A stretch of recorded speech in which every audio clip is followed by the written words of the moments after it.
안녕하십니까. 인문학연구소 인현입니다.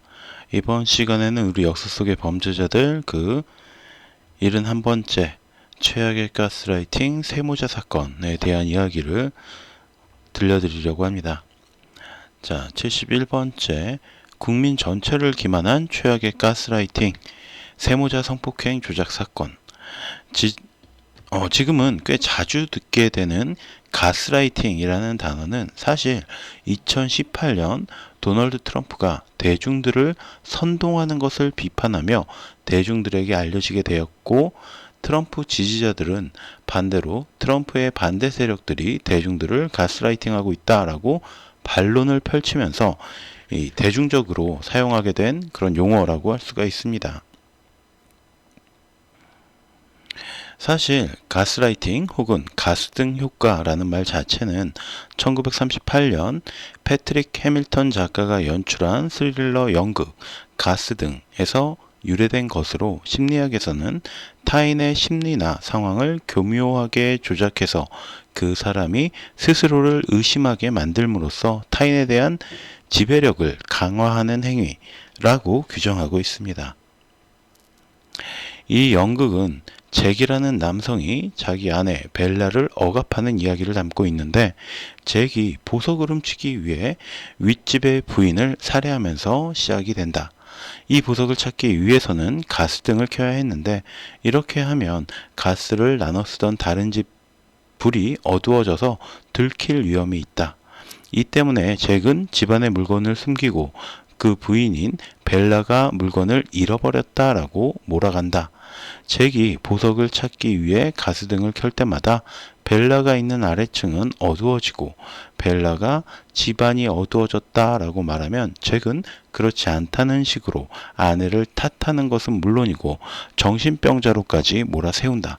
이에 아내는 점점 자신이 현실 인지 능력을 의심하게 되면서 판단력이 흐려지고 남편에게 더욱 의존하게 된다. 자, 네이버 지식백과에서 가스라이팅에 대한 이야기를 제가 그대로 가져와 보았습니다.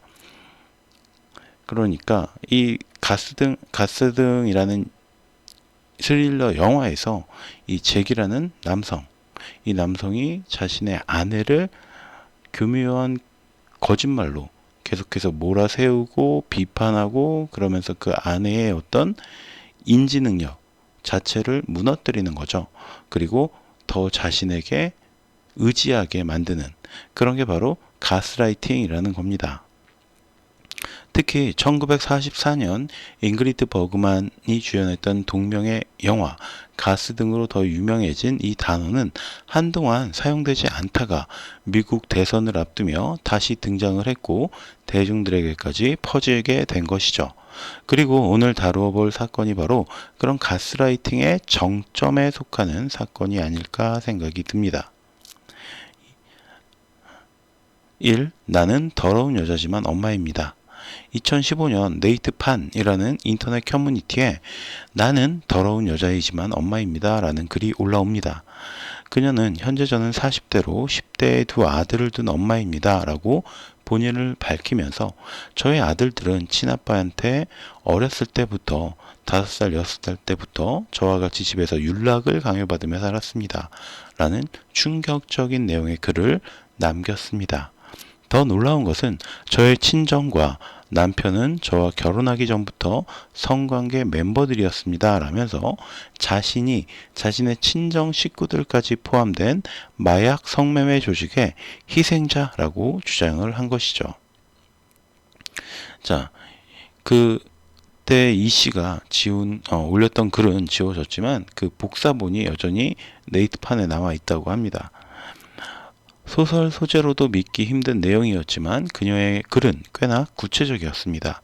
22살에 남편에게 성폭행을 당했고 후에 결혼을 하였고, 결혼과 동시에 저를 상대로 몰래 수면제를 먹여놓고 집에서 윤락을 시켰다거나, 당시에 이미 남편에게는 여자와 아들이 있었지만 저와 결혼을 한 이유는 저를 이용하기 위한 것이었다 라고 하면서, 그리고 남편은 뭐든지 하나부터 10까지 제 이름과 주민번호를 써서 일을 했고 통장이니 카드니 하는 것도 다 제 이름으로 만들었으며 남편은 자기가 들키면 안 되나면서 모든 걸릴 수 있는 일은 피했다 등의 내용은 물론이고요.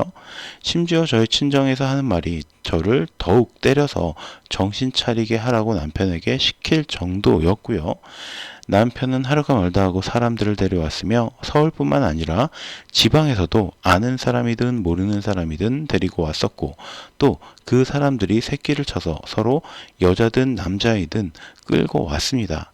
같이 약 먹고 그룹 성관계를 하였습니다. 라는 구체적이며 충격적인 내용의 장문의 글 A4 용지로 쳤을 때 8장 분량의 글을 통해서 밝혔습니다. 물론 믿지 않는 사람들도 대다수였고요. 그랬었지만 글에는 자신을 위해서 용기를 낸 엄마의 애절함이 담겨 있었습니다. 아이들이 고스란히 당하는 걸 보면서 저는 스스로 죽을 각오를 했다. 제 자식들을 제가 팔아먹으면서 지켜주지도 못하는 어미가 어디 있습니까? 라면서 어머니로서의 분노를 드러냈고요. 게다가 2014년에 남편을 신고했지만 오히려 저와 아이들은 제대로 된 조사도 받지 못했고 저희를 죄인 취급하고 미친 사람 취급을 하면서 오히려 남편을 두둔하며 조사했다라면서 읽는 사람들의 공감과 분노를 이끌어내기도 했습니다. 그리고 게다가 며칠 뒤에는 둘째 아들이 저와 형이 친아빠에게 성폭행 당한 것은 진짜입니다 라는 글을 올리면서 엄마의 글이 진실이다 라는 사실을 밝혔고요. 그와 함께 비슷한 시기에는 유튜브를 통해서 새 모자가 등장해서 우리가 저의 친아빠에게 성폭행을 당한 것이 맞습니다 라는 영상을 찍어 올리기까지 했습니다. 자, 그 내용이 유튜브에 아직도 남아 있고요. 이쯤 되자 사람들은 모두 이 새 모자의 말을 믿기 시작합니다. 그러나 아직도 이 새 모자의 폭로는 끝나지 않았죠. 이번에는 이 엄마가 저의 이름은 이정희입니다. 저는 아이들을 뒤늦게라도 살리고 싶습니다. 라면서 2차 폭로글을 작성해서 올린 것입니다. 이 글에서 그녀는 남편은 교회 오빠라는 이름으로 자연스럽게 접근 유도해서 저를 성폭행하였고 그 후 친정과 시댁이 서로 밀어붙여서 3개월 만에 약혼과 결혼을 마치고 미국으로 남편을 따라갔습니다. 라는 조금 더 구체적인 진술과 함께 미국 생활 중에도 한국에서 막 온 향수병이 있는 유학생이나 백인이든 흑인이든 중국인이든 가리지 않고 닥치는 대로 손님을 받았던 것입니다. 캠핑카에 끌고 다니면서도 했습니다. 라면서 자신의 피해 사실을 밝혔다고 해요. 또한 저와 아이들은 시아버지에게도 당했으며 시아버지도 목사이고 아들인 남편도 목사이고 너무나 억울해서 세상에 알리고자 작년에 아이들과 같이 기자회견도 하였고 또 작년에 다 아시는 방송과 뉴스에도 나왔습니다. 라면서 자신의 글이 진실임을 입증하는 데 힘썼습니다. 자, 새 모자의 기자회견 당시의 모습 뉴스원에서 가져왔고요. 여기서 말하는 기자회견은 2014년 10월 29일 새 모자가 남편인 허 목사가 10년 이상 자신과 두 아들에게 집단 강간, 성매매 등 셀 수 없이 많은 성폭행을 저질러 왔으며 이를 동영상으로 찍어서 판매했다라는 내용이었는데 문제는 이후에 이어진 다른 매체들의 취재 요청을 세모자가 거절하면서 이 사건 자체가 잠잠해졌던 것이죠. 그러나 대중들은 기자회견까지 했는데 이슈화가 되지 않았다면서 남편인 허씨 혹은 성매수자들 중에서 권력자들이 언론을 통제하고 있다라고 생각하기 시작했습니다. 그러다가 그것이 알고 싶다 취재팀의 끈질긴 설득 끝에 새 모자는 취재에 응하게 되었죠.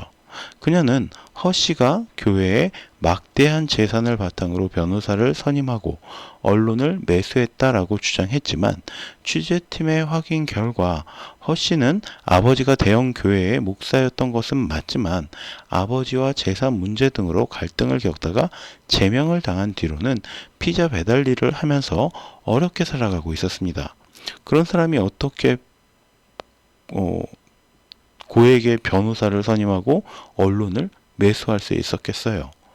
게다가 이 두 사람의 이혼 사유 역시 성폭행이 아닌 허 씨의 폭행으로 인한 것이었습니다. 이 두 개는 굉장히 다르죠. 뭐 더 잘했다라는 건 아니에요. 근데 어쨌든 혐의 자체가 다르다는 거죠. 그러다 취재진은 새 모자의 엄마인 이 씨의 언니에게 뜻밖의 인물에 대한 정보를 얻게 됩니다. 바로 이 씨가 이모 할머니라고 부르는 무속인 김 씨였죠. 이 김 씨를 먼저 알았던 사람이 바로 언니였다고 합니다. 동생 이 씨가 병에 걸려서 힘들어할 때 먼 친척벌인 김 씨와 상담을 하게 되었고 그녀의 말을 따르자 병이 나았다라는 것이죠. 이후 동생은 이 이모 할머니에게 많이 의지하면서 내림굿까지 받았으며 가족들은 이모 할머니와의 관계를 끊으라고 했지만 동생이 격렬하게 거부해서 가족들과의 사이마저 틀어졌다라고 했습니다. 이 드러나는 진실. 경찰 측은 허 씨의 성폭행 범죄를 입증할 만한 어떠한 증거도 찾지 못했고 이 씨에게 보강 진술을 요청했지만 거절당했다라고 밝혔습니다. 그러니까 자기들이 거절했다는 거죠. 당연히 수사는 종료가 되었지만 이 씨는 이후에 인터넷에 글을 올리고 난 뒤에 30여 명을 추가로 고소합니다. 그것이 알고 싶다 취재진 역시 새 모자에 의한 성폭행, 성매매에 대한 어떤 증거도 찾을 수가 없었다고 합니다. 특히나 취재진의 자리를 비운 사이에 새 모자는 의심스럽게 하지 마. 이 사람들이 거짓말이라고 생각하면 어떡해? 넌 아주 설득력 있었어. 와 같은 대화를 나누며 취재 중 나눈 대화에 대해서 평가를 서로 해주기도 했습니다. 결코 끔찍한 범죄의 피해자들이 보일 만한 행동은 아니었던 거죠. 이들의 진술 영상 13시간 분량을 분석했던 숙명여대 박지성 교수, 표창원 프로파일러, 백석대 김태경 교수 등은 폭행 사실은 신빙성이 있지만 성폭행 혹은 성적 학대에 대해서는 구체적인 진술이 없으며 일반적인 피해자의 정서 반응을 보이지 않는다라고 판단했습니다. 그것이 알고 싶다 일부 2015년 7월 25일에서는 이렇게 세무자의 주장에 대한 의혹만 커진 채 마무리가 되었고요. 2부 2015년 8월 1일에서는 이모 할머니로 불리는 무속인 김 씨에 대한 내용이 방영이 되었습니다. 이 씨의 남편 허 씨와 언니 모두 이 씨가 이모 할머니에게 의지하기 시작하면서 점차 이상해지기 시작했다라고 이야기했고요. 특히 언니는 이모 할머니를 이 씨에게서 떼어놓지 못하자 자신의 동생을 아동학대죄로 고소하기까지도 했습니다. 또한 이 씨는 남편 허 씨의 땅을 매각하면서 부동산 중개인 실소유자인 허 씨와의 직접적인 만남을 요구하자 수천만 원에 달하는 증여세까지 지불하면서 이 씨 본인의 명의로 전환한 뒤에 매각을 했습니다. 그리고 이 돈 약 47억에서 48억 정도가 모두 사라지고 허 씨에게는 한 푼도 돌아가지 않았어요. 허 씨는 이 돈 모두가 이모 할머니의 수중으로 들어갔을 것이다 라고 주장을 했습니다.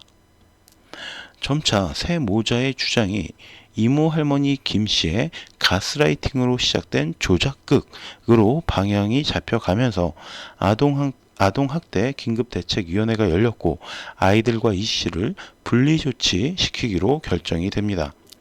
이처럼 이모 할머니 김 씨에 대한 의혹이 증폭이 되자 김 씨가 직접 SBS 방송국을 찾아와 인터뷰를 자청합니다.